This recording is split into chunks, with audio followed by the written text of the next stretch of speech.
This is JSA TV Live, the newsroom for telecom and data center professionals. I'm Dean Perrine of JSA, and we are coming at you live, as the name might suggest, from Fort Lauderdale, Florida at Metro Connect 2023. And I'm here with my new best friend, Mr. Michael Donahue. Michael is the Managing Director of Business Development for Cumulus Data. Michael, welcome to JSA TV. Yeah, it's great to be here. Thanks for the nice introduction. Yeah, you bet. And thank you for the amazing reception last night. That was a great party. You guys we had a lot of fun last night. You did a great job. The music was good. The food was good. The conversation was great. So thank you. Thank you very much for that. But for our viewers that don't already know, why don't you tell them a little bit about Cumulus Data? Absolutely, I would love to. Part of the reason why we had a big event last night was we're kind of like the new kids on the block. We're an energy company that's getting into the data center space. Mm-hmm. So we own Talent Energy is the parent company of Cumulus Energy, Cumulus Data, mm-hmm. and we own 20 power plants across the nation. And our flagship is our nuclear power plant, Susquehanna. And if we go back a few years ago, we're selling our product to a market that didn't want it anymore. And we look 200 miles down to Northern Virginia, mm-hmm. and we see everybody wanting our product.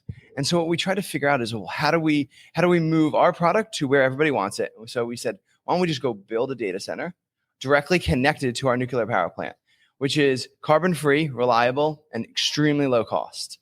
And so, a year and a half later, we're here. We energized the site 2 weeks ago, and we can't be more excited to, think about the rest of the year.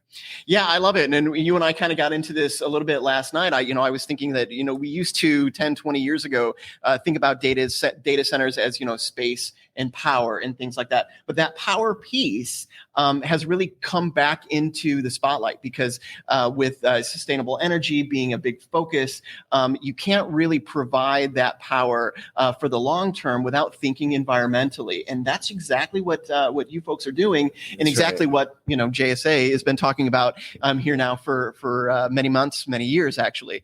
But let's talk a little bit about sustainability and that energy. And you just energize. I love the word energize.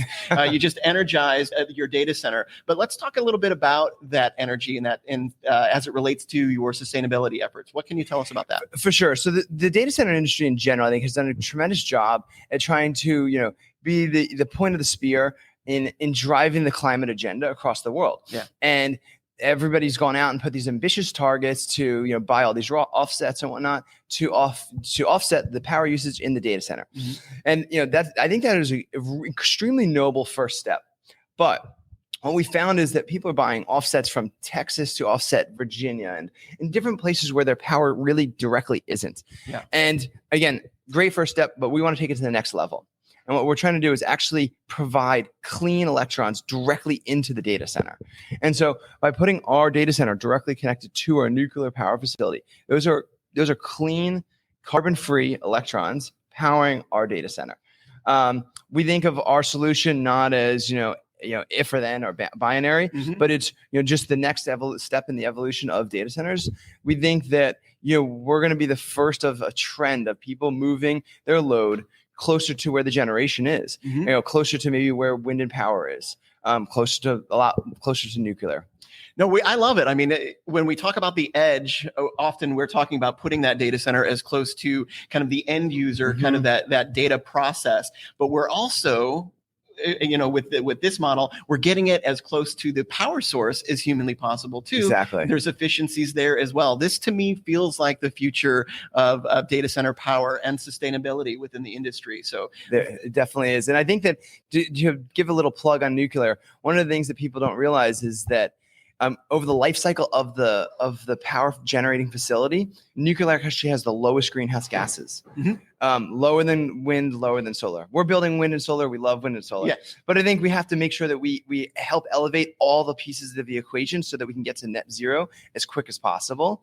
And that because these generating facilities, like so our nuclear facility, the life cycle is at least another 40 years. You have 40 years of clean power being produced, and we need to find a home for those electrons.